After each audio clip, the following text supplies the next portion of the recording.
Olá pessoal da R7, o tema do Fala Brasileiro desta semana é colesterol, especialmente colesterol alto. Nossa entrevista é com o cardiologista Dr. Heron Rached.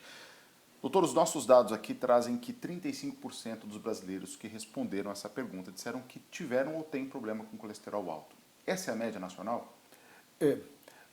A pesquisa que vocês desenvolveram envolve 1.000 brasileiros, é uma pesquisa de mundo real e, de fato, alguns estudos, e o último publicado agora em 2018, mostra que entre 35% a 60% da população brasileira é portadora de colesterol alto. Lógico, nós vamos ter que levar em consideração a região, a faixa etária, que influencia bastante nesses níveis de colesterol. Mas o resultado é esse mesmo, em torno de 35% da população. Doutor, antes da gente seguir, explica para quem não sabe ainda, para quem não tem a clareza, quando a gente fala de colesterol alto, o que significa? O que está acontecendo no organismo? Primeiro, por que se trata colesterol? Né? Se trata colesterol porque ele é um dos piores vilões para o aparecimento da doença coronária, que leva ao infarto e o acidente vascular cerebral. E o colesterol ele pode estar presente nos alimentos, mas o próprio indivíduo ele é capaz de produzir colesterol. Alguns órgãos, como fígado, intestino, rim, eles produzem colesterol.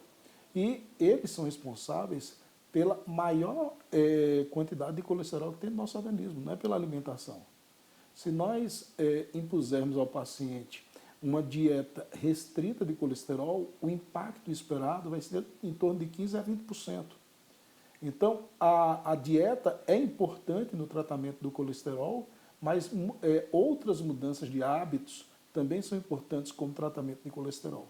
E por último, logicamente, se o paciente tiver necessidade, nós temos outros recursos medicamentosos que ajudam a tratar o colesterol. O senhor falou sobre alimentação e atividade física são dois pontos da nossa pesquisa aqui. Perguntamos se as pessoas seguem uma dieta para o controle do colesterol, só 7% disseram que sim.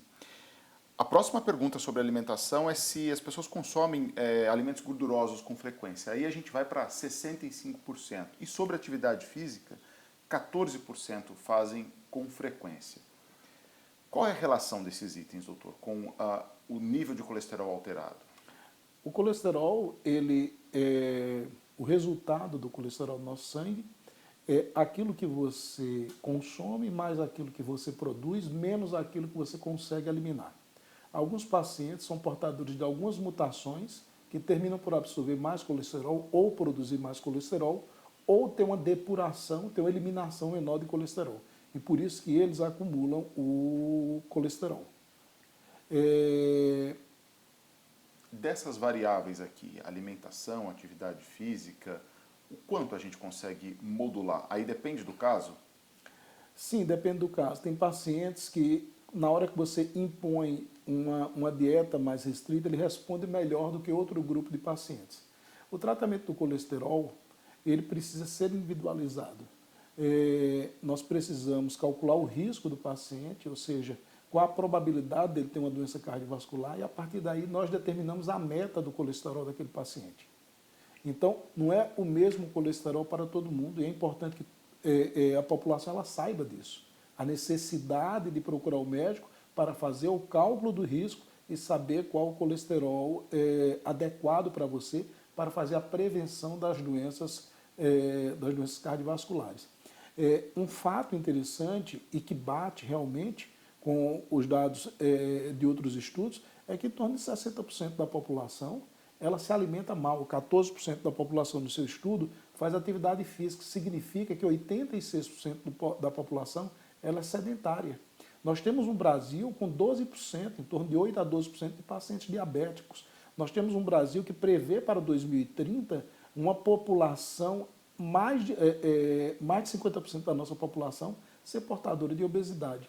Então nós temos vários desafios para o tratamento do colesterol. A obesidade é um fator de risco, ou seja, é um contribuidor para o colesterol elevado. Não só para o colesterol elevado. A obesidade está relacionada com colesterol, está relacionada com diabetes, está relacionada com hipertensão. E há necessidade de políticas públicas para que nós possamos combater esses fatores de risco.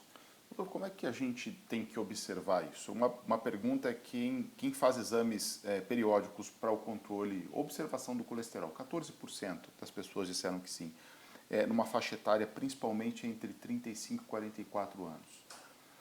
Quando é que a gente vai para o médico saber disso? Em que faixa etária? Aí tem a ver com risco familiar, com histórico familiar, ou todo mundo tem que saber onde se encaixa nessa história?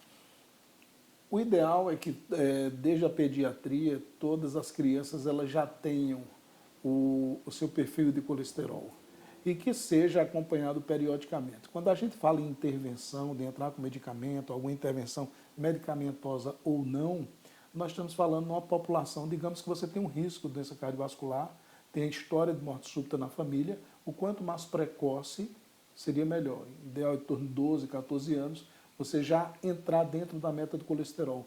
Existem alguns estudos que estão questionando qual é a época, qual a idade ideal que eu preciso tratar o meu colesterol. Se você tem uma dislipidemia familiar, a partir dos 8 anos, o tratamento, inclusive com medicamento, ele já se impõe. Se você tem uma dislipidemia e não é familiar e tem obesidade, é sedentário, daí as intervenções elas podem começar a partir dos 18 anos de idade.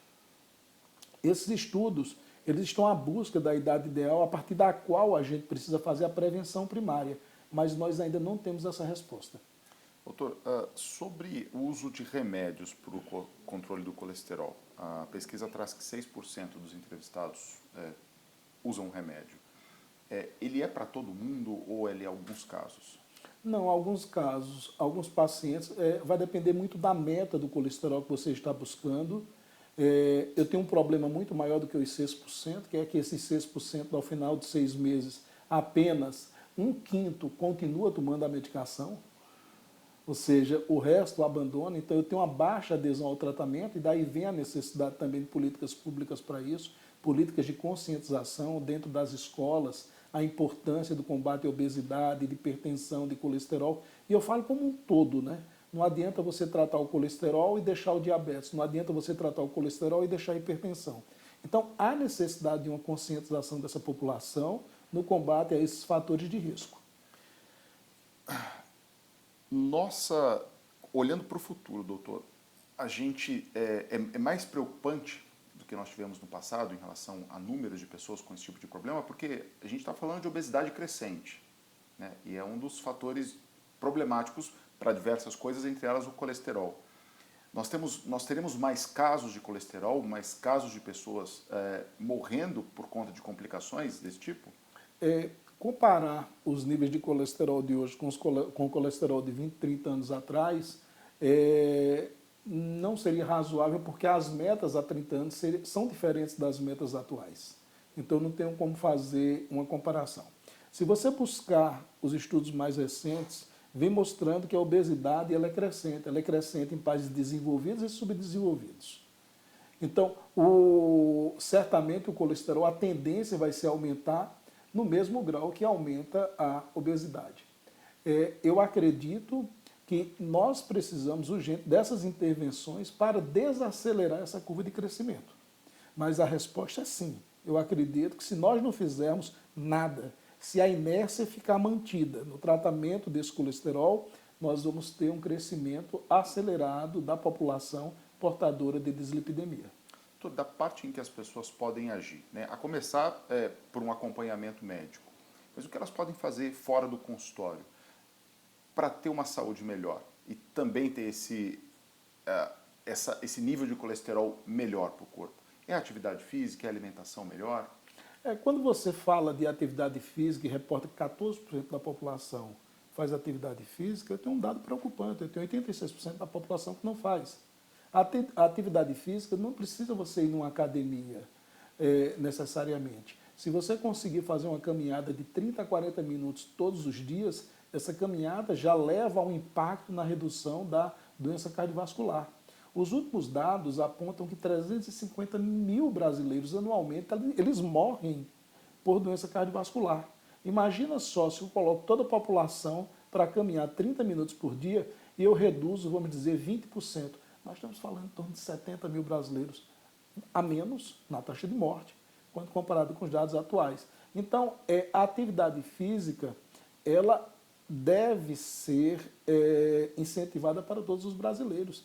E é uma coisa extremamente simples. Quando você fala a respeito de alimentação, hoje, principalmente nas regiões, na região sul, sudeste, em que a vida ela é um pouco mais corrida, existe uma tendência do brasileiro buscar produtos industrializados. E produtos industrializados não é só colesterol, nós estamos falando de colesterol, estamos falando de conservantes, substâncias muitas vezes que, se consumidas com frequência, pode levar ao aparecimento inclusive de câncer, né? E o consumo elevado de sal.